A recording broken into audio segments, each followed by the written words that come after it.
Hello, my name is Tim Crofton, and at Just Desserts we are cooking sweet things from every country in the world. I like to cook, I've travelled a lot, so join us as we eat. Well, here we are. Lovely to see you naughties. We are off to Sweden today, and we're going to make quite a flashy cake. It's very flashy, in fact. It's called a princess cake.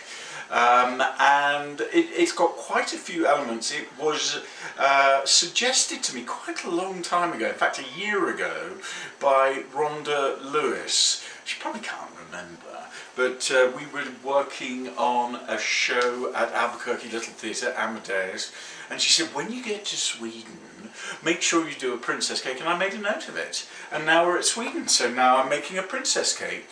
But before we get into princess cake, a few reminders.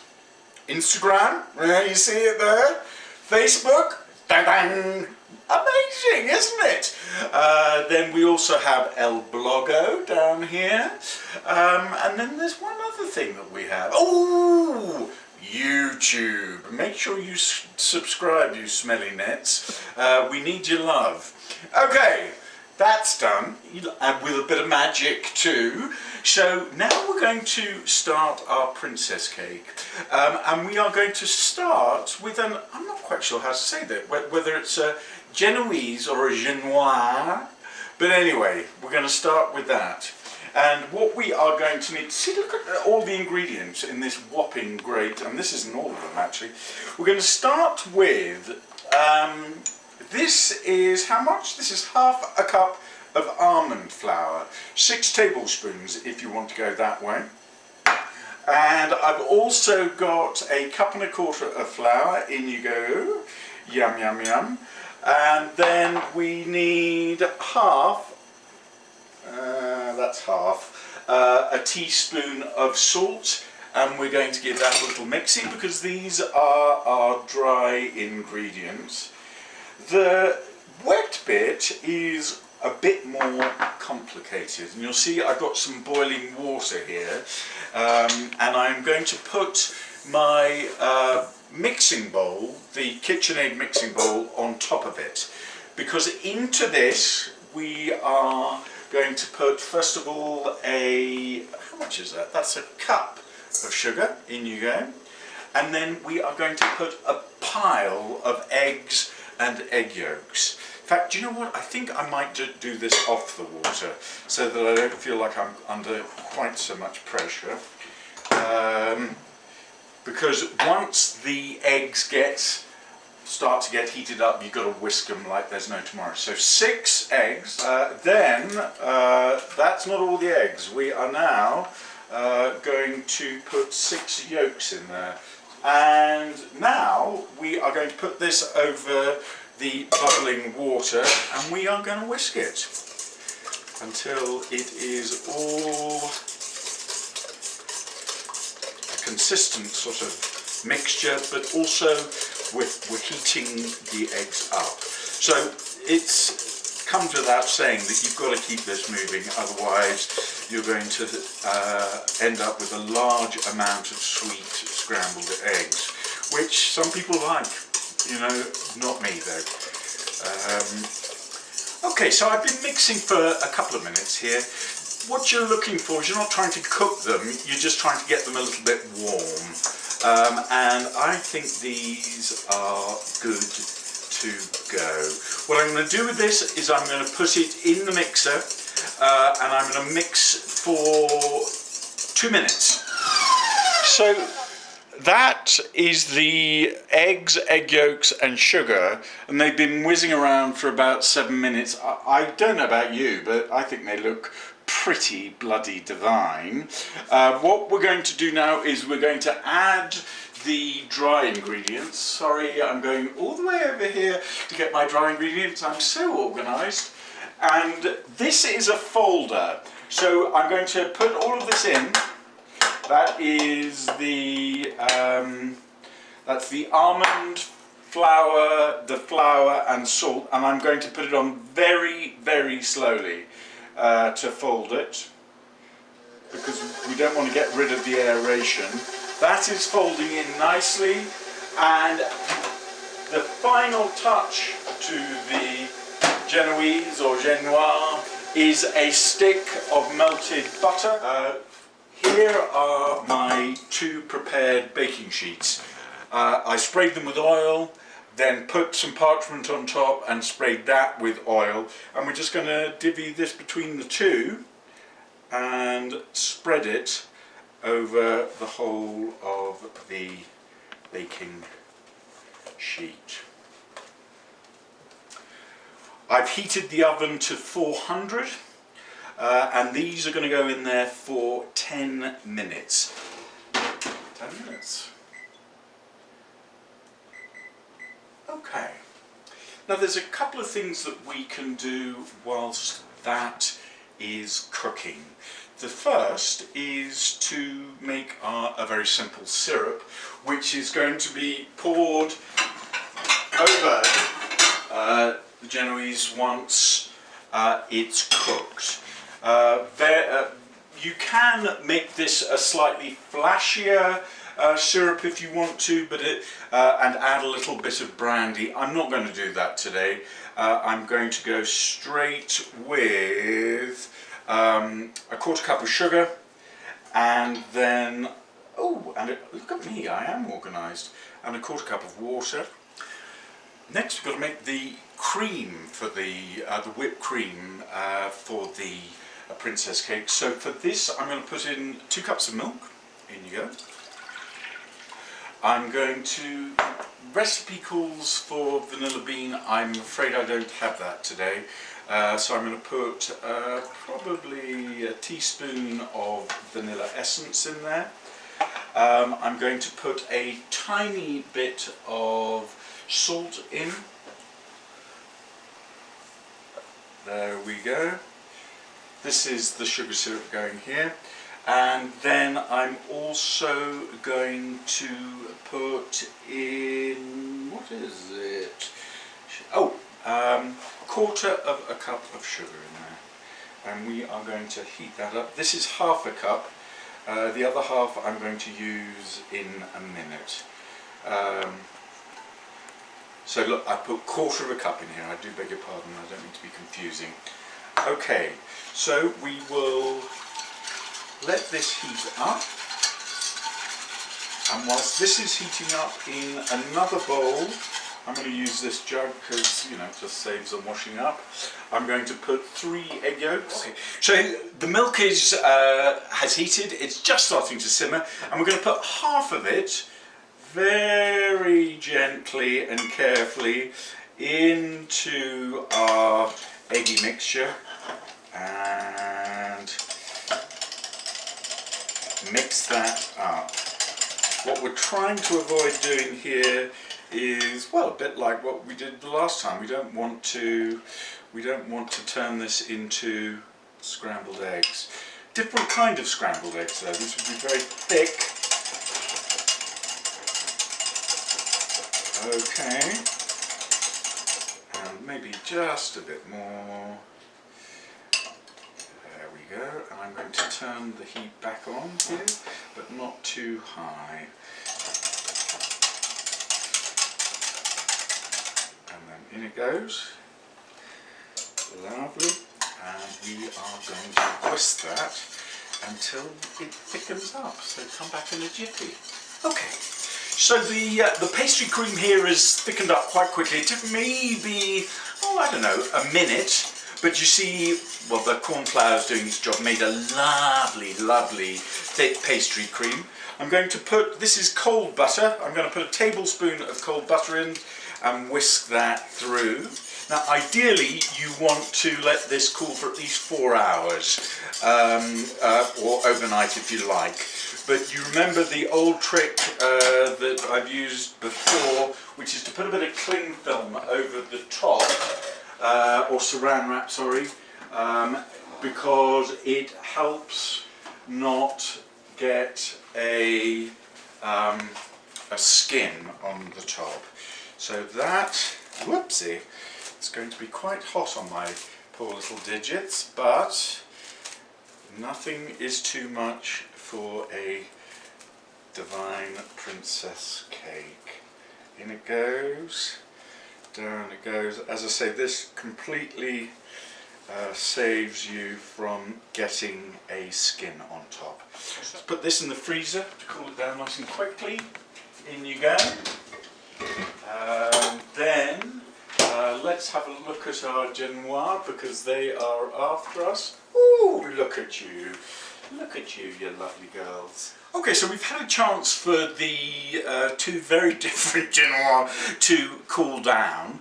What we're going to do is we are going to cut them using an 8-inch disc, because each of the thingamajiggers, each of the layers, this is my new tool, it's very sharp. We are, believe it or not, getting ready to compile the cake, put it together.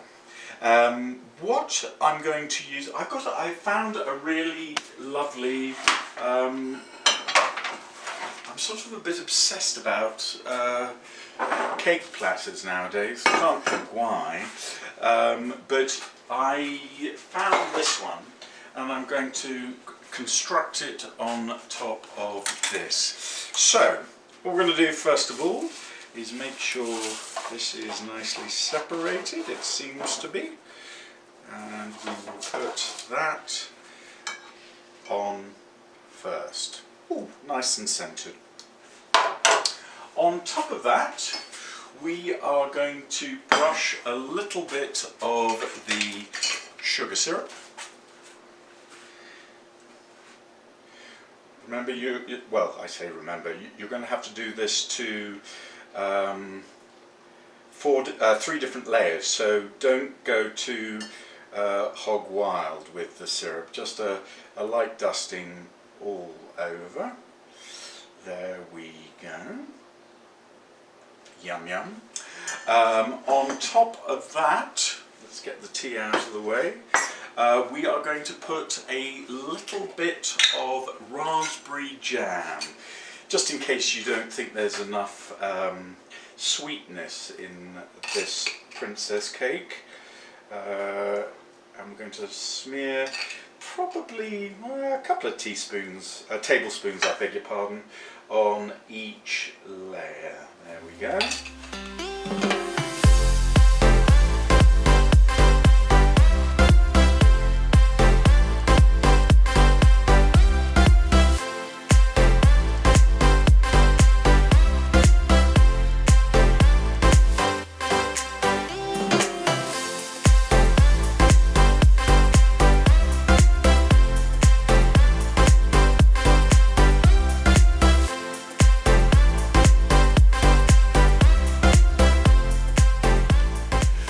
So we've done the layering. It did cross my mind that some people like to layer the princess cake with not only the jam and the pastry cream, but also some whipped cream. I'm going to use whipped cream, but I didn't layer it in between. I thought, I don't know, it was going to be a bit too much, and you'll see what I mean. I've whipped up about a cup of cream here, and it's just cream, nothing else in it, and I'm going to layer it not only over the top but on the sides of the princess cake, so that it is enshrouded, ooh, that's a good word, eh? Ooh, enshrouded in tasty whipped cream. Good. So that will go in the fridge for 4 hours. Okay, so whilst the cake is chilling in the cooker, no, what do you call that thing? The fridge. We are going to work on our marzipan. Now, you can make your own marzipan. I made it, my own marzipan. Of course, you can buy it too, but it's the easiest thing in the world to make. You just mix almond flour with icing sugar, egg white, and I put a little bit of rose water in it. Now, the princess cake traditionally, and I'm a traditionalist me, has a blue colour, a royal blue colour. Yeah, that's what I'm saying. And so I am going to put a few drops of le bleu royal, the royal blue food mix in. And you can play with this to get exactly the colour you're after. But as you can see, I'm just putting it in half. I've got basically a pound of marzipan here. So, let's do some roly-oly. Obviously it's got to be about 10, you're looking at about 10 inches for this, because it's not only going to cover the 8 inches of the cake, but down the sides too. Okay, so there it is. We're going to need the icing sugar in a minute. We're not going to need that, but I'm going to get the cake out of the fridge now. So here we go, here's the cakey, nice and chilly, and I am going to now, hopefully, flip the marzipan. I might need a little scraper. What shall I use? Let's use, maybe this is a good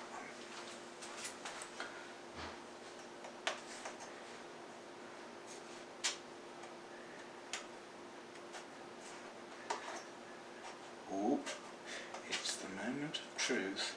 Come on. Uh-oh.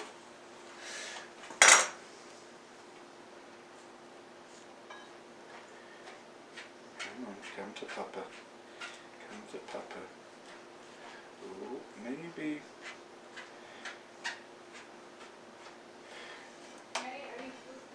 Oops.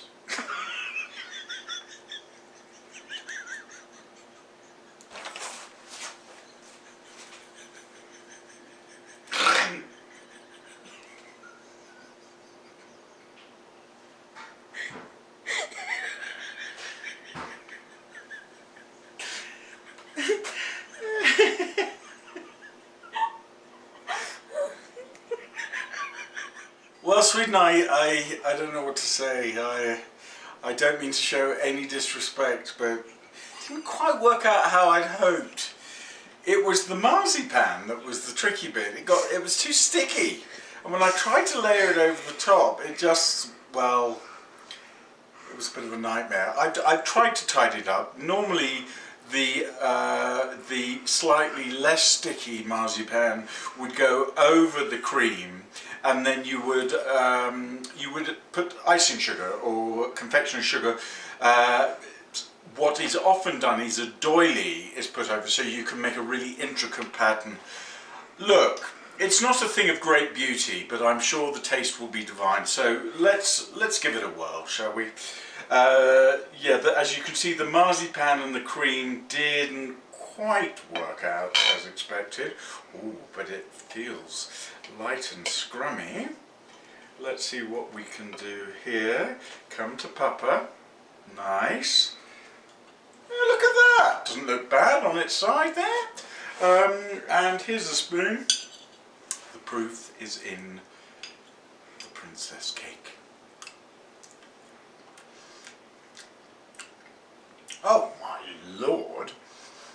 I'm sorry how it looks, but it tastes insanely good. Oh. Look, Sweden, my sincerest apologies. I'll do it again, and I won't be in quite such a hurry.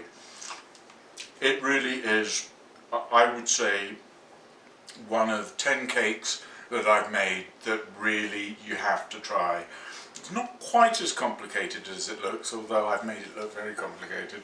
It doesn't take quite as much time as you might think. It does need a lot of time for cooling though, and I think that perhaps is part of where I went awry. I was in too much of a hurry. Anyway, delicious, if not looking. Thanks for joining us. Lovely to see you. Take care, naughties. Bye.